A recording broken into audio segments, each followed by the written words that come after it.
Oh no, we must have gotten separated going through Reed's portal. And your bodies are still on Earth.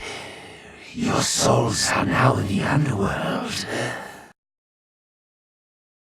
Objectives updated.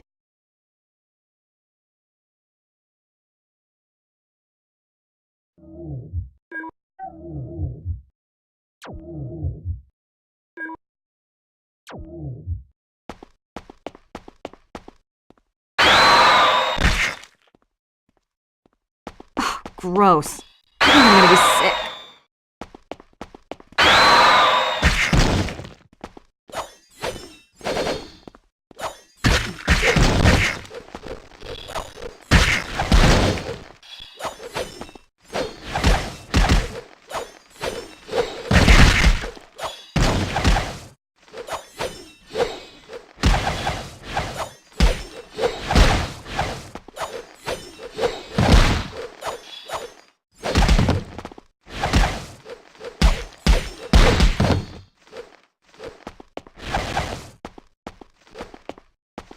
The teleporter malfunction caused an astral shift. We must get back to our bodies before the shift becomes permanent.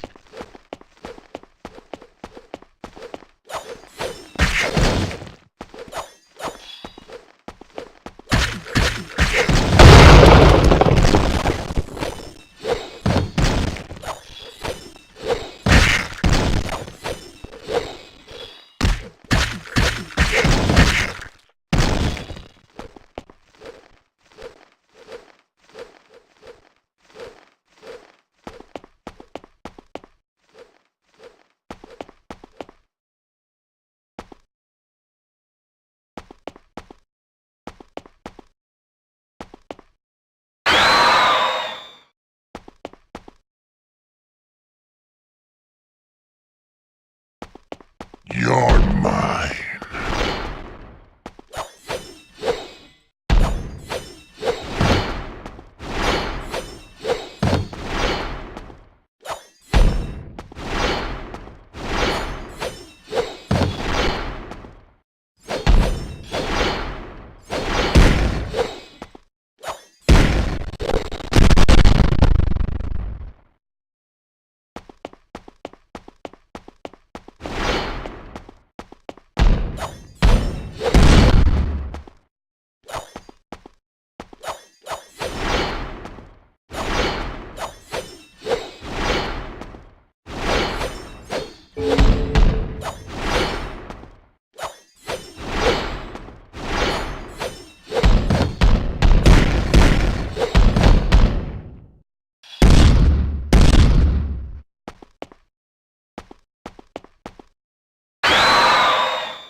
Reed, thank heaven. We're a bit south of heaven, sis. This land is not for the living. If you defeat my champion, I will allow you to return to your living flesh.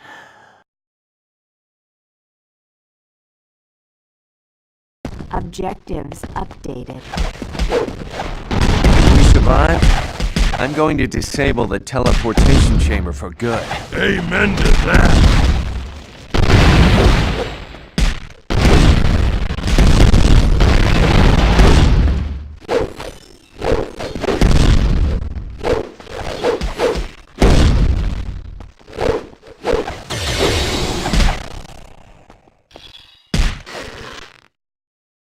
Well done, noble warriors. You may return home to your astral plane. Thanks, buddy. See you later. Let's hope not, Johnny.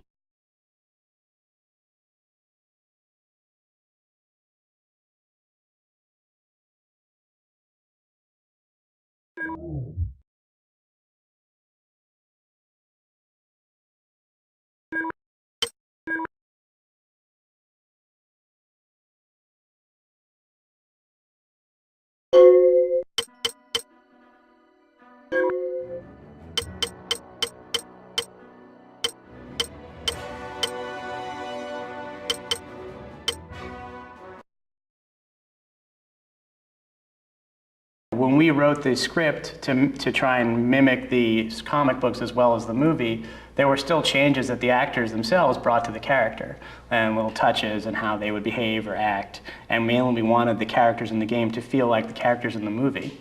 So often in the voiceover sessions when we were directing them, they'd say, "Well, I wouldn't say that," you know, or that doesn't sound like me. And so then we would rewrite on the fly. Specifically, Jessica was the most, had the most particular notes about her character, because I think Sue in our version was a lot more wisecracking, and she was very adamant about Sue Storm being the Invisible Woman, not the Invisible Girl, and that she also was a librarian and was a scientist and was very smart and reserved. So we ended up pulling back some of her dialogue to kind of match that.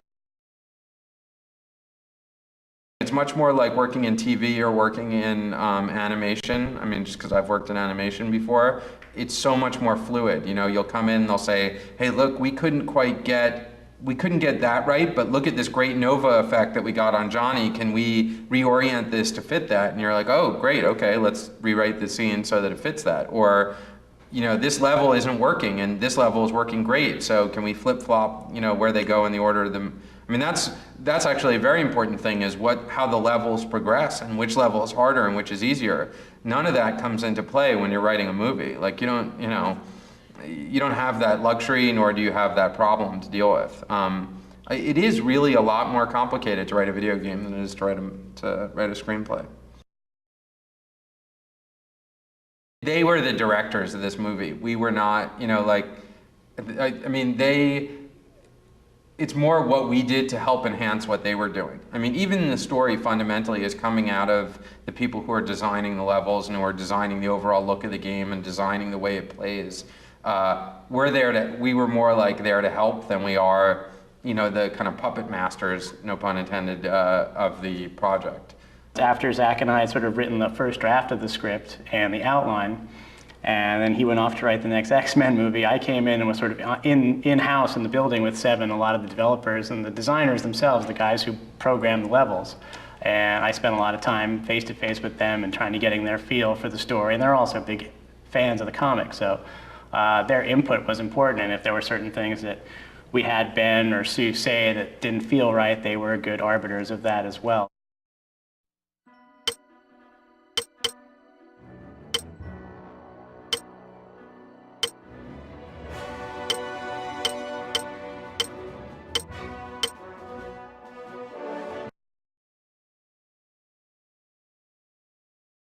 The story of Fantastic Four mirrors the origin of the Fantastic Four, and it also mirrors, obviously, the movie, which is coming out. So it was really an exciting time for us because we were able to both recreate some of the beginnings of the Fantastic Four, their origins that really came from the comic books originally, follows it fairly closely, but also get into what they're doing with the movie.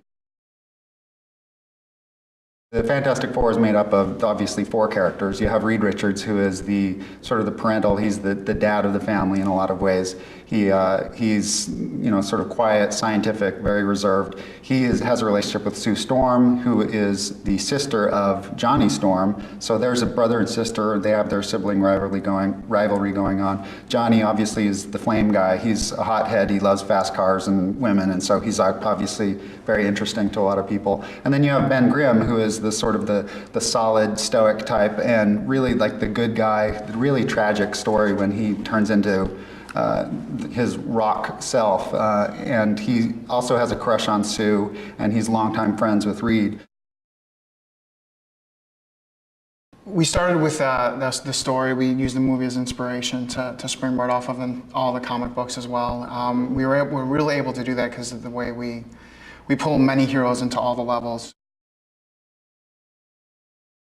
Probably the most famous from the very beginning is Mole Man, and he has a mole creature that he brings up out of the ground in New York City. That's actually the cover for the very first issue of Fantastic Four. We have a interesting cameo then by Puppet Master, who then becomes a key character in one of the missions throughout the game. He's Alicia Master's father, or stepfather. And that provides a lot of the players with some of the rich content with the history of Puppet Master with Fantastic Four. We brought in Diablo, Mole Man, Annihilus, Doom, Blastar.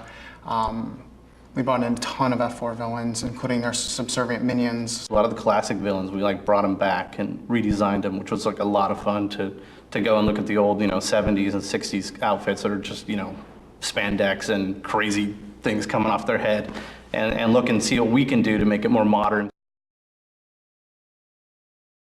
The origins of the Fantastic Four, they started as normal people, but they went out into space and got bombarded with cosmic energy, and they started transforming in their own unique way. The way that the game starts actually is you start as you're discovering the power. All of the players' powers combined.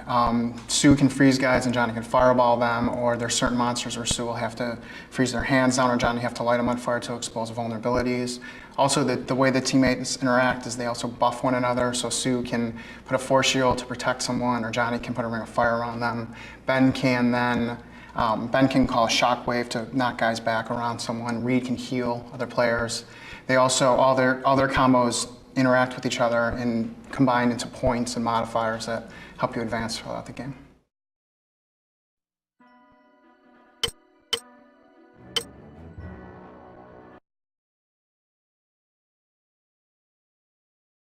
My favorite character sort of depends on my mood, to be honest. If I'm really angry and upset, I like to be Ben Grimm. If I had to pick one, I'd pick Sue. Not just because I like Jessica Alba either. I like Sue the best probably. She has the most unique abilities and she has the most emergent gameplay. You can freeze guys and sneak up behind them and kill them with one-shot stealth kills. You can obviously sneak through environments. Her unlockable combos use a lot of different force powers. She creates blades of energy. She does a lot of spin kicks. She's more karate style, faster. My favorite F4 hero is probably Reed, because he can do some pretty amazing things, like stretching, of course, but he can stretch every part of his body, which everybody always makes a good joke about. You pool lives and cosmics, and everything's a big pool, so it really encourages team play between you and your friend. If you don't know your friend so well, you probably have a harder time with this game. My favorite level is probably the Underground. It's the first time in the game where we really get to dive into an offshoot from the movie. We're able to explore a little bit outside of the movie universe, more into the Marvel universe, and show Mole Man, his minions, and more fantastical powers. Well, some of the interesting interactions that we have between the film and the game actually were early on when we were doing the flame for Johnny. We actually took some of our early versions up to the movie set when we were doing it, and we had conversations, our artists had conversations with their artists as far as how they were developing the technology, the particle effects for Johnny. And they looked at what we were doing, and we looked at what they were doing. We actually were able to learn from each other and come up with something that was even more interesting for both of us. The game takes the movie at its core as a sort of a framework. And then because in the movie it's an origin story, there's a lot of character development, we actually end up taking a lot more from the fiction of the comic books, the original story, and adding into that. We had tremendous access to the film and to the set and to all the aspects of the film that were really going to help us. We were able to go send our artists up there, and we had people that were taking pictures of little props. And one of the things I actually really love about the game is that you'll see little details. If you pay attention when you see the movie, like the logos, little aspects of the space station that you'll say, hey, I've seen that, and then you'll see it in the game. Because we had such good access to the sets, we were able to see the blueprints, all kinds of things like that. And we were able to even have communication with the effects people so we can see how they're doing some of their special effects and kind of integrate that into our process as well. They flew me up to the set. I was able to take pictures. I got to meet many of the principal cast, talk with the director. Marvel was really helpful with giving us materials and sketches and movies and before they were released to anyone, and we were able to really study that and bring it into the game. What's really unique about our game is we took the story and just fleshed it out even more, and we went into the areas of the story in the movie you won't quite be able to see. Most of the people on the team were already fans of comic books when they got into it, so there was a little bit of research that needed to be done, but most of it we really knew, especially the current generation of the Fantastic Four comic books. A lot of the research we had to do was to go back to the very original ones, and that actually was really fun. Yeah, we have a huge library of comic books here, all the originals, the big tomes. We went way back into the old days with the sort of the 60s mentality and the different ways they treated people, and now into the more modern comics, which are a little more sexy and a little more colorful, a little more action-oriented. And we were able to we have some people on our team that just have grown up loving the Fantastic Four.